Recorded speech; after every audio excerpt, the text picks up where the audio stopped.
ஆண்டவராகிய இயேசு கிறிஸ்துவின் நாமத்தில் உங்களுக்கு அன்பின் வாழ்த்துதலை தெரிவித்துக் கொள்கிறேன். கொஞ்ச நேரம் அவருடைய வார்த்தையை பார்த்து நாம் கடந்து செல்லலாம்.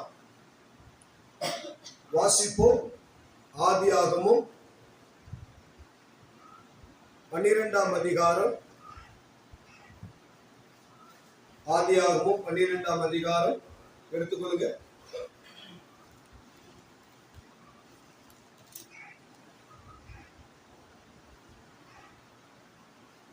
இரண்டாம் வசனத்தை ஒரு வாசி கேட்போம்.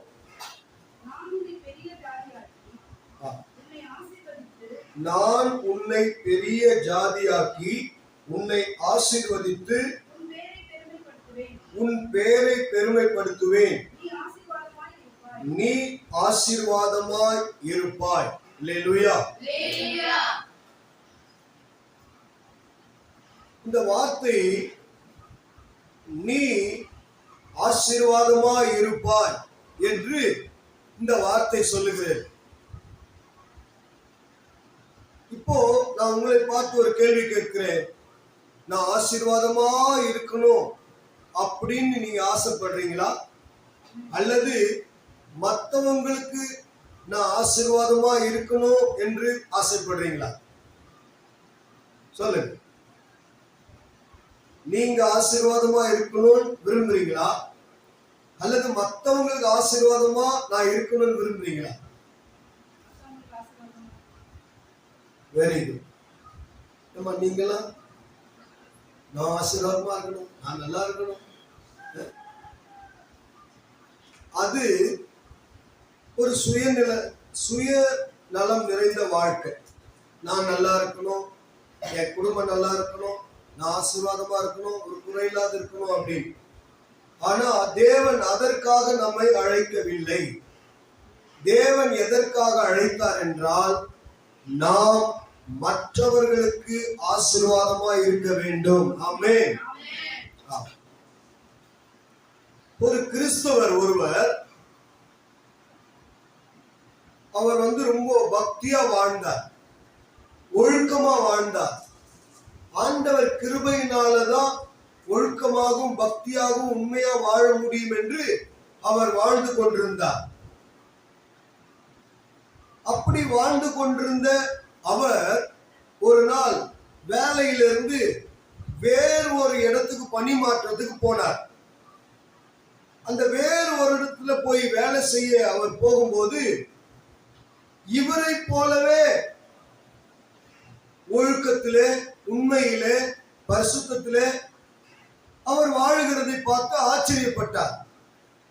ரொம்ப சந்தோஷப்பட்டார். பரவாயில்லப்பா, நம்மை போலவே ஒருவர் வாழுகிறாரே அப்படின்னு சொல்லி.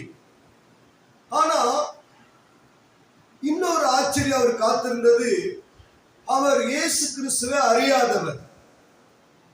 இவருக்கு ஒரே ஆச்சரியம், ஆண்டவருடைய கிருபையினால மட்டும்தான் நம்மளால பரிசுத்தமா வாழ முடியும், ஒழுக்கமா வாழ முடியும், உண்மையா வாழ முடியும் என்று நம்ம வாழ்ந்து கொண்டிருக்கிறோம். ஆனா இந்த நபர் இயேசுவை அறியாதவர், இவரும் அதே போல வாழ்கிறாரே என்ற அவருக்கு ஆச்சரியம்.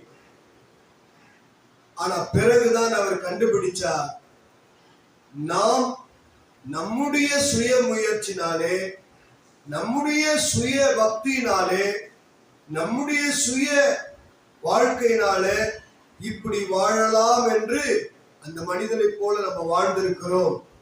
அப்படி அல்ல. நாம் மற்றவர்களுக்கு ஒரு பிரகாசிக்கிற ஒரு விளக்காய், மற்றவர்களுக்கு நல்ல செயல்களை செய்கிற ஒரு மனிதனாய் நாம் வாழ வேண்டும் என்றால், நம்முடைய சுய பக்தியோ சுய ஒழுக்கமோ அல்ல, தேவ உறவையும் தேவ ஐக்கியத்தையும் சார்ந்து வாழ்ந்தாதான் நாம் மற்றவர்களுக்கு பிரயோஜனமாய் வாழ முடியும் என்ற அந்த சத்தியத்தை அவர் கண்டு கொண்டார். அல்லேலூயா. இதுதான் கிறிஸ்துவ வாழ்க்கை. பிரியமானவர்களே, கிறிஸ்துவ வாழ்க்கை என்பது நான் ஒழுக்கமா வாழ முடியும், உண்மையா வாழ முடியும், பரிசுத்தமா வாழ முடியும் என்று சொல்லி நம்முடைய முயற்சியினால வாழ்கிற வாழ்க்கை, அதுல ஒரு சுயம் இருக்கிறது. ஆனால் தேவ உறவையும் தேவனுடைய ஐக்கியத்தையும் நாம் சார்ந்து வாழும் போதுதான் நாம் மற்றவங்களுக்கு பிரயோஜனமாய் மாறுகிறோம். ஆமென். யோவான் 15ஆம் அதிகாரம் 5ஆம் வசனத்தை ஒரு வாசி கேட்போம். யோவான் 15:5.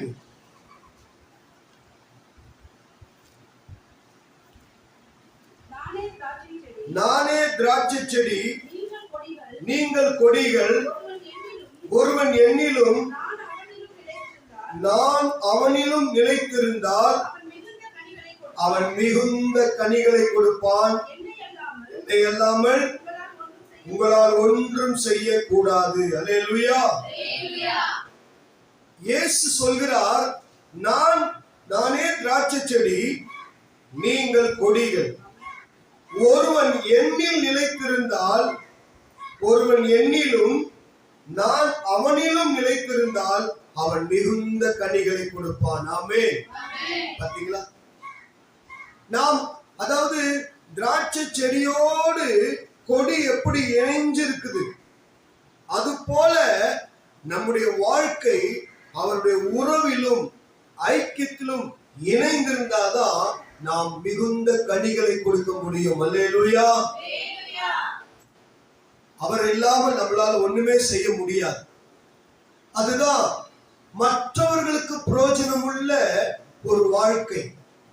நாம் ஆசீர்வாதமாய் இருக்க வேண்டும் என்பதல்ல, நாம் மற்றவர்களுக்கு ஆசீர்வாதமாய் மாற ஆண்டவர் விரும்புகிறார். ஆமென். ஒரு வேத வசனத்தை நாம் வாசிப்போம். ஆதியாகமம் 39ஆம் அதிகாரம், ஆதியாகமம் 39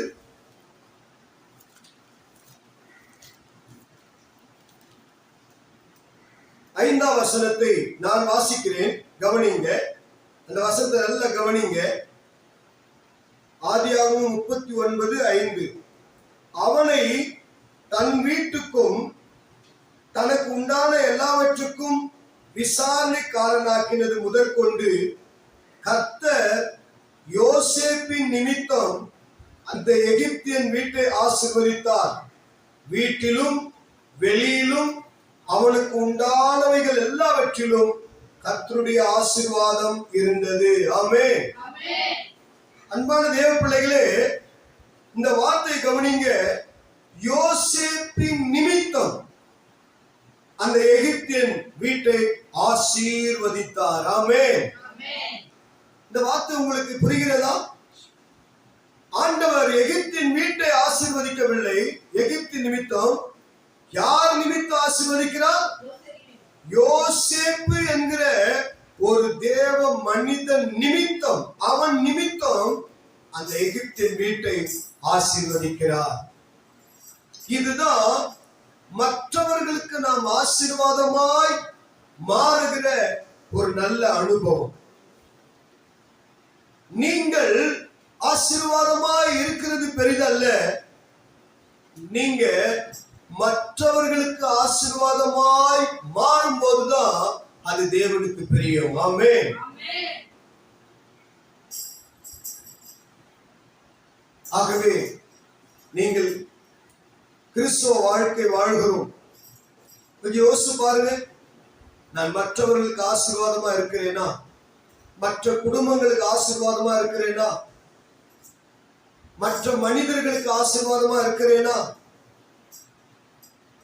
மற்றவர்கள் அவர்கள் நம்மை குறித்து இந்த சகோதரியாலதான், இந்த சகோதரனாலதான், இந்த ஊழியக்காரனாலதான் இன்னைக்கு என் குடும்பம் நல்லா இருக்குதுன்னு மற்றவர்கள் உங்களை பார்த்து சொல்லுகிறார்களா? அதற்காக தான் தேவன் உங்களை அழைத்திருக்கிறார். ஆமென். ஆகவே ஒருவேளை இதுவரைக்கும் நீங்க மற்றவர்களுக்கு ஆசீர்வாதமா இல்லாத ஒரு நிலை இருந்திருக்கலாம். ஆனா இந்த சத்தியத்தை கேட்ட இந்த நாள்ல இருந்து நீங்க ஜெபம் பண்ணுங்க. ஆண்டவரே, என்னை மற்றவர்களுக்கு ஆசீர்வாதமான ஒரு பாத்திரமாய் என்னை மாற்றும். எல்லாரும் சேர்ந்து சொல்லாமா? ஆண்டவரே, என்னை மற்றவர்களுக்கு ஆசீர்வாதமான ஒரு பாத்திரமாய் மாற்றும். தேவனே, என்னை மற்றவர்களுக்கு ஆசீர்வாதமான ஒரு பாத்திரமாய் என்னை மாற்றும். அல்லேலூயா. நீங்க அப்போஸ்தலர் புத்தகத்துல படிச்சீங்கன்னா, ஸ்தேவான் என்கிற அந்த ஒரு விதை முதலாய் இரத்த சாட்சியாய் அந்த நிலத்தில் விழுந்தது. ஸ்தேவான் என்கிற அந்த விதை முதலாய் ஆண்டவர் இயேசுவுக்காக இரத்த சாட்சியாய் அந்த நிலத்தில் விழுந்தது. அதனால என்ன நடந்தது தெரியுமா? சவுல் என்கிற பவுல் ஒரு மாபெரும் ஊழியன் எழும்பும்படியாய் மாற்றினது. ஆமென். அதுதான் ஆசீர்வாதம். ஸ்தேவான் மரித்து விட்டார், அவரை கொன்று விட்டார்கள் என்று நாம் வேதத்தில் படித்தாலும், ஆனால் அந்த ஸ்தேவானுக்கு பிறகு அப்போஸ்தலனாகிய பவுலை ஆண்டவர் எழுப்புகிறார். அந்த பவுலுடைய ஊழியம் எவ்வளவு நிருபங்கள், எவ்வளவு வைராக்கியமான ஊழியங்கள் அவர் கர்த்தருக்காக செய்தார் என்பதை நாம் வேதத்தில் படிக்கிறோம். ஆகவே இந்த ஆதியாகமம் 12ஆம் அதிகாரம் 2ஆம் வசனம் சொல்கிறபடி, நீ ஆசீர்வாதமாய் இருப்பாய் என்ற அந்த வார்த்தையின் பதம் பாருங்களா. நீ ஆசீர்வாதமாய் இருப்பாய். யாருக்கு? மற்றவர்களுக்கு. ஆமென். அதற்காக தான் தேவன் நம்மை அழைத்திருக்கிறார். ஆகவே நாம் ரட்சிக்கப்பட்ட, அழைக்கப்பட்ட இந்த ஒரு நிலையை நாம் புரிந்து கொள்வோம். வாலிப பிள்ளைகளே, நீங்க ஆண்டவர்கிட்ட ஜெபம் பண்ணுங்க. ஆண்டவரே, எத்தனையோ வாலிப பிள்ளைங்க உண்மை அறியாம இருக்கிறாங்க, அவர்களுக்கெல்லாம் என்னை ஆசீர்வாதமாய் மாற்றும். எத்தனையோ குடும்பத்திலே கண்ணீர் கவலை இருக்கிறது, அவங்களுக்கு என்னை ஆசீர்வாதமாய் மாற்றும். எத்தனையோ குடும்பத்திலே நிம்மதி இல்லாம வாழ்வதா சாவதா நிலையில் இருக்கிறாங்க, அவர்களுக்கு என்னை ஆசீர்வாதமாய் மாற்றும். யோசேப்பு என்கிற ஒரே மனிதன் எகிப்தின் வீட்டுக்கு ஆசீர்வாதமாய் மாறினது போல, நாம் மற்றவர்களுக்கு, சொந்தங்களுக்கு, தெரிந்தவர்களுக்கு, வேலை ஸ்தலத்தில் வேலை செய்கிறவர்கள் மத்தியிலே, படிக்கிற இடத்துல மற்றவர்களுக்கு நாம் ஆசீர்வாதமாய் இருக்கும் போது நிச்சயமாய் தேவன் அதிலே சந்தோஷப்படுவார், மகிழ்ச்சி அடைவார். ஆமென். நம் கண்களை மூடி ஜெபிப்போம். அன்பின் பரலோக பிதாவே, பரிசுத்தர் இயேசுவின் நாமத்தில் உன் சன்னிதானத்திலே நாங்கள் ஜெபிக்கிறோம். நீ ஆசீர்வாதமாய் இருப்பாய் என்ற வார்த்தையின்படி ஆண்டவரே, நாங்கள் மற்றவர்களுக்கு ஆசீர்வாதமான பாத்திரமாய் ஆண்டவரே எங்களை மாற்றுவீராக. இந்த வார்த்தையை கேட்கிற, இந்த சத்தியத்தை பார்க்கிற ஒவ்வொருவரையும் மற்றவர்களுக்கு ஆசீர்வாதமான பாத்திரமாய் மாற்றுவீராக. அப்படி செய்வதற்காக நன்றி ஆண்டவரே. ஒவ்வொருடைய வாழ்க்கையில அற்புதம் செய்யுங்க ஆண்டவரே. ஒவ்வொரு குடும்பத்தில் அதிசயம் செய்யுங்க ஆண்டவரே. கண்ணீரோடு இருக்கிற கண்ணீரெல்லாம் நீக்குங்க ஆண்டவரே. எல்லா வேதனையும் மறையட்ட ஆண்டவரே. ஆகார் சொன்னாலே நீர் என்னை காண்கிற தேவன் என்று, அது போல எங்க ஒவ்வொருவரையும் அங்க எந்த இடத்துல இருந்தாலும் நீர் எங்களை காண்கிற தேவன் அப்பா. ஒவ்வொரு குடும்பங்களை ஆசீர்வதி. துதி கன மகிமை உமக்கே செலுத்துகிறோம். இயேசு மூலம் வேண்டுகிறோம் நல்ல பிதாவே. ஆமென். அல்லேலூயா.